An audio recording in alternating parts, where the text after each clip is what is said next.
Dear students, इसके पहले वाले वीडियो में मैंने नेत्र की संरचना के बारे में आप लोगों को जानकारी दी थी। तो चलिए आज हम नेत्र या दृष्टि तंत्र के भागों के बारे में और कुछ भी जानेंगे।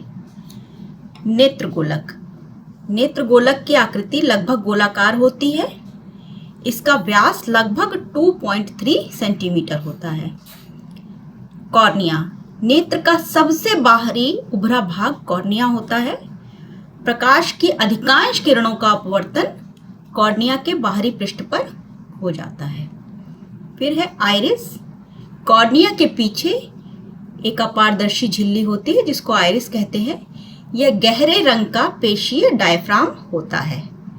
अधिकांश आंखों का रंग आइरिस के रंग पर ही निर्भर करता है। किसी की आंखें भूरी होती हैं, किसी की काली होती हैं, किसी की नीली होती हैं। अलग अलग आंखों के रंग आपने देखे होंगे।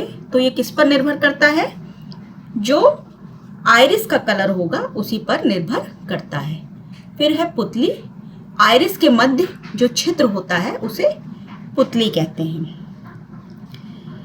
आइरिस आवश्यकता अनुसार फैल व सिकुड़कर पुतली के साइज को नियंत्रित कर सकता है। फिर है नेत्र लेंस। नेत्र लेंस एक उत्तल लेंस होता है। यह प्रोटीन का बना होता है तथा पारदर्शी व मुलायम होता है। लेंस का अपवर्तनांक लगभग 1.44 होता है।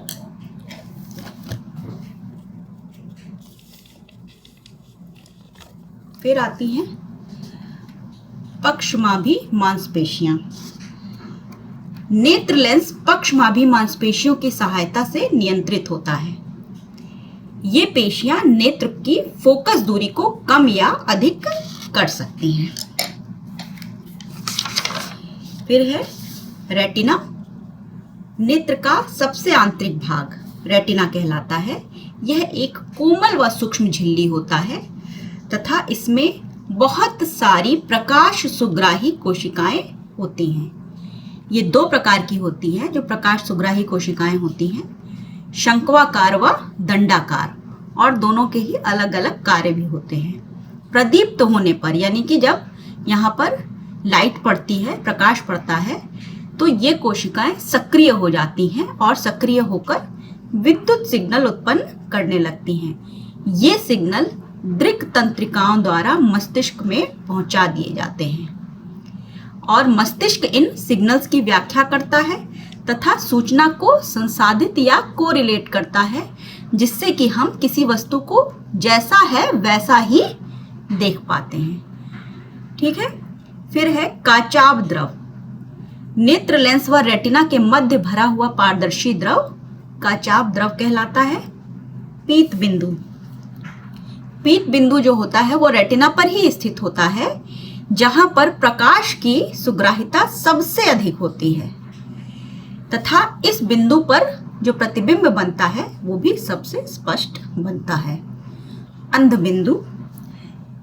इस बिंदु से दृष्टि तंत्रिकाएं मस्तिष्क को जाती हैं। इस बिंदु पर प्रकाश का कोई भी प्रभाव नहीं पड़ता है।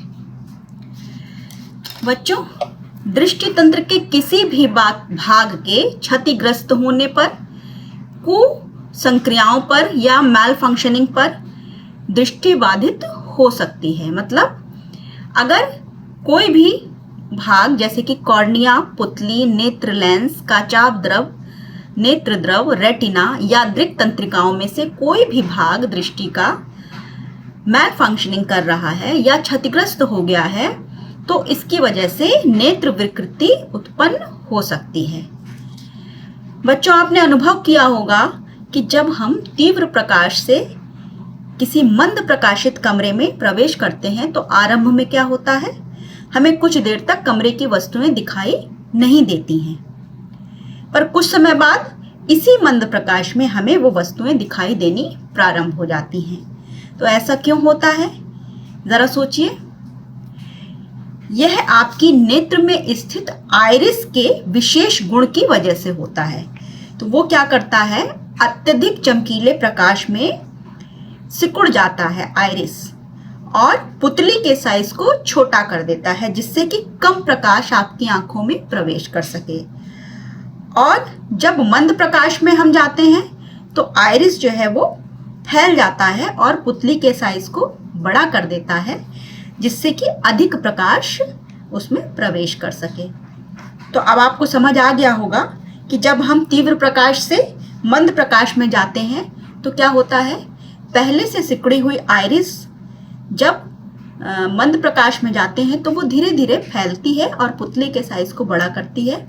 उतने समय हमें कमरे में कुछ भी दिखाई नहीं देता है या कम दिखाई देता है, और जब वो पूरी तरह से फैल जाती है आइरिस तो पुतली का साइज भी बड़ा हो जाता है, प्रकाश उसमें अधिक जाने लगता है और मंद प्रकाश में भी हमको वस्तुएं दिखाई देनी प्रारंभ हो जाती हैं।